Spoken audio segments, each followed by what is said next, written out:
So we're on day 74 of me going through my old journal entries. And so the quote for today is, if you can see, "No one can make you feel inferior without your consent." And then the prompt says, "When haters criticize you, what do they usually pick on? How have you learned to deal with harsh attacks and negative people?" So that's an interesting one. So if you're following along, just pause the video and just think about how you'd respond to this, and I will tell you my response right now. So let's see. When haters criticize you, what do they usually pick on? So I said, I definitely don't think I'm perfect, but I've also never really been openly criticized before, or at least not to my knowledge. So I will say that, like, looking back at my old self, there are so many things that I was just oblivious to that I'm just like embarrassed by, like how I acted, the things I wore, like just I'm mortified by how I used to be when I was younger. But I don't, if people were criticizing me, it wasn't either they didn't do it in a mean enough way that I picked up on it, I guess I will say.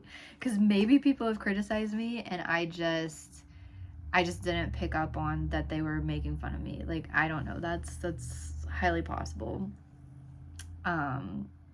So yeah, like if I was criticized or made fun of, I either didn't pick up on it, or if I did pick up on it, I just took it as a joke, and I just took it as like, they don't dislike me, they don't hate me, they're just picking on me. Like, it's just all in fun. So, because I did, like, I had some people pick on me sometimes, but it wasn't, I never took it in like a malicious way, I guess. I mean, maybe there was like a couple of times, but I never like took it to heart. I just always thought like, oh, well, they're just being mean. Sometimes people are mean. But I will say I didn't grow up in high school with social media. That came really like a couple years after high school. And so, and even when I had social media, I wasn't really like super active on social media, and it wasn't really the same as it is right now. Like, it was more like you would just post stuff on Facebook, like post photos and things like that. So yeah, it wasn't as much of this where you would get people just like having anonymity and just like being really mean.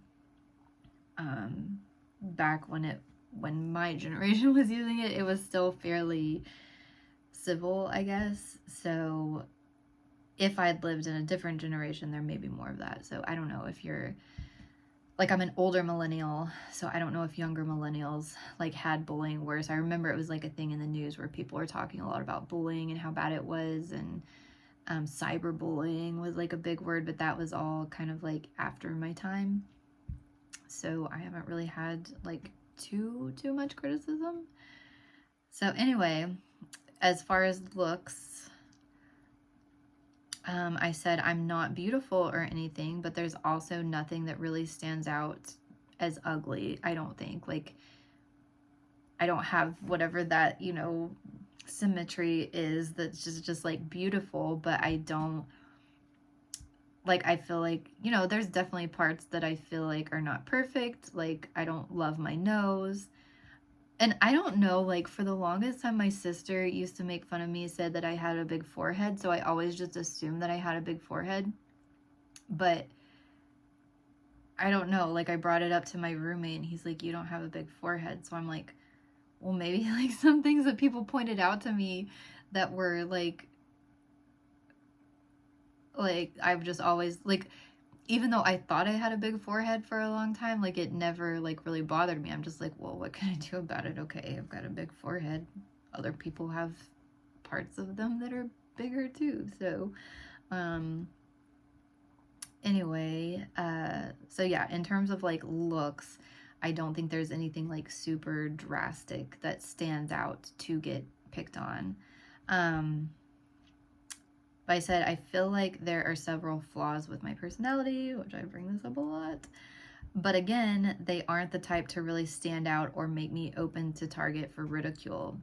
And this may have been one of those that I just didn't pick up on it. Like, people would always call me shy. Like, I had tons of people when I was young call me shy, but I didn't take offense to it. Like, I never took it as that they were being mean. They were just pointing out something that is a fact about me, is I'm quiet and I'm shy. And I'm like, okay, that is what it is. I said, oh, what did I say here? I feel like I wouldn't be a very good friend. Oh, I guess I'm criticizing myself here. I says, I feel like I wouldn't be a very good friend because I'm a little selfish and distractible and not really reliable. Like, if I'm not in the right mood, I won't answer calls or text back. I'm definitely not the one to call if you had an emergency. I'm the type of friend this sounds bad. I don't think I'm this type anymore, but I feel like in the past this was me. I don't want to admit this. I'm the type of friend to ditch you for a guy or someone else I find more interesting. But I've gotten away with this by keeping distance between myself and everyone else. So yeah, I don't know why I put that, because I'm not like that type of friend. I did have a type of friend that was that type of friend, like 100. I don't mean it as like if you're on a night out, because I had a friend that like when we would go on nights out, she would just leave with a random guy, you know, and just ditch the rest of us, and we'd be all worried about her and, you know, stuff like that.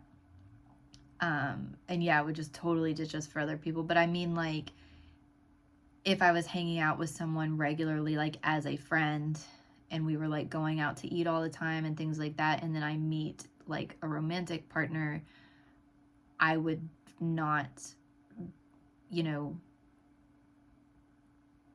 I would focus all my time on this new person and kind of like neglect my friendships, just because I am like a one, my brain is just like, it's distractible, but it's also like focus on one thing at a time. So if I'm dating one person, like that's the person, that's where all my focus is on. So if I'd had friends prior to that I was hanging out with regularly, and I met like a guy that I really liked, then my whole focus would be on that guy, and I wouldn't, you know, be, if my friends wanted to go eat and stuff, I probably wouldn't go out as much, or I would put the person that I'm dating before that, which I don't think that's necessarily that strange or bad. That's just how I am. But I recognize that I do this to people, so I just kind of like, for a long time, I don't get that really close friendships anymore because I don't like to let people down. And so I just don't have the close friendships. I just have kind of like some loose acquaintances.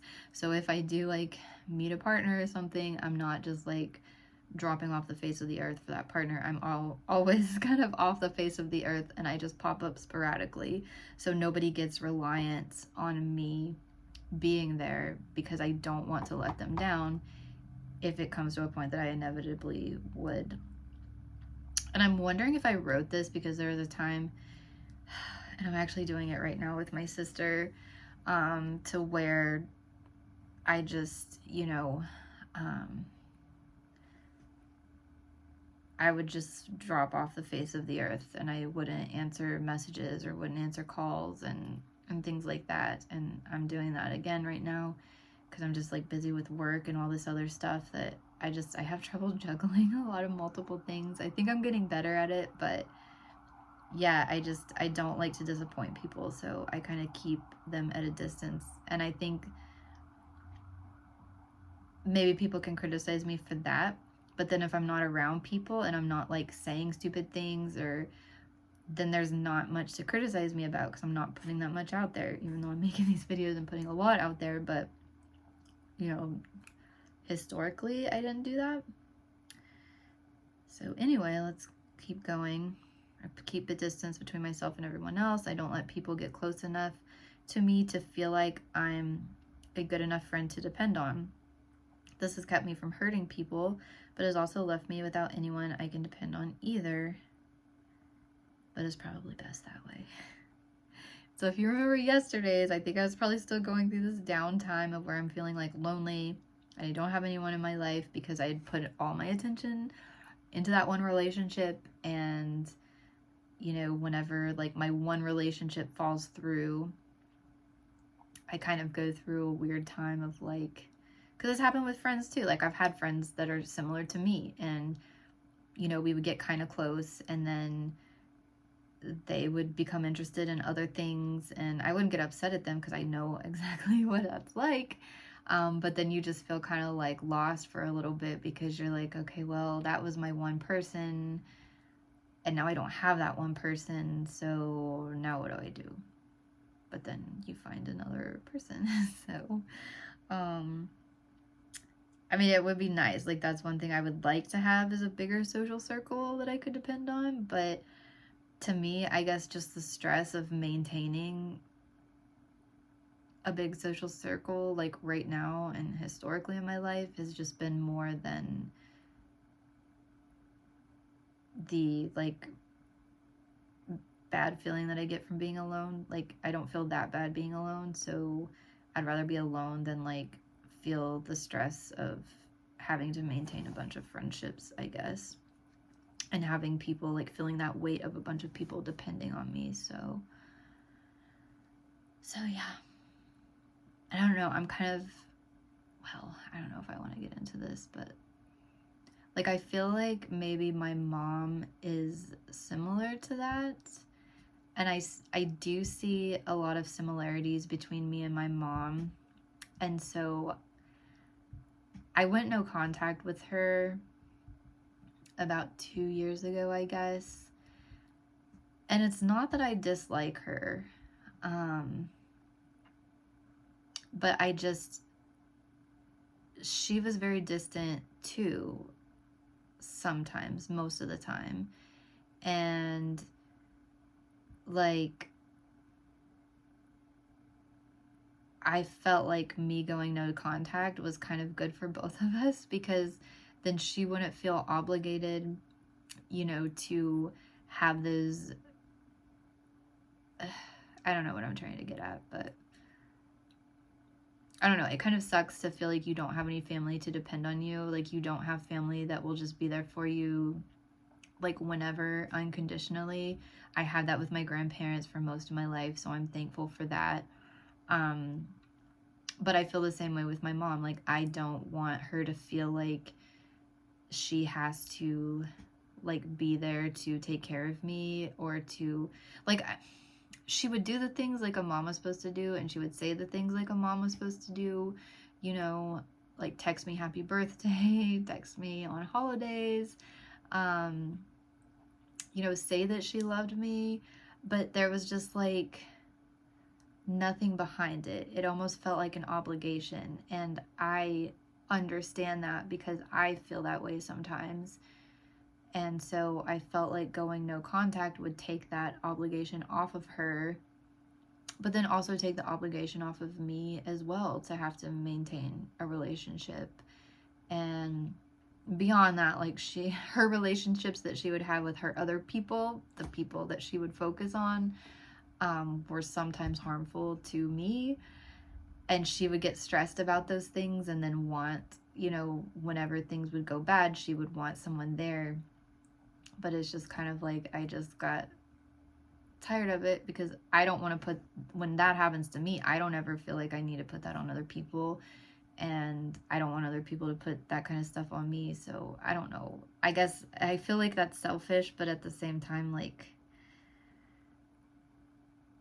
I don't know, I don't want to be this person per se, but for who I am right now, it just seems to be the easiest way to kind of get by in life. So that's what I'm doing for now. I hope in the future to be a more dependable, a more reliable person, and maybe build some friendships, but that's just not like a main priority for me right now, I guess. I'm like, I'm just trying to get it together right now. So hopefully once I have things together, then I can start building on that. But this is where I'm at right now. So anyway, I will cut this off here. Tomorrow is day 75. So I will be back tomorrow.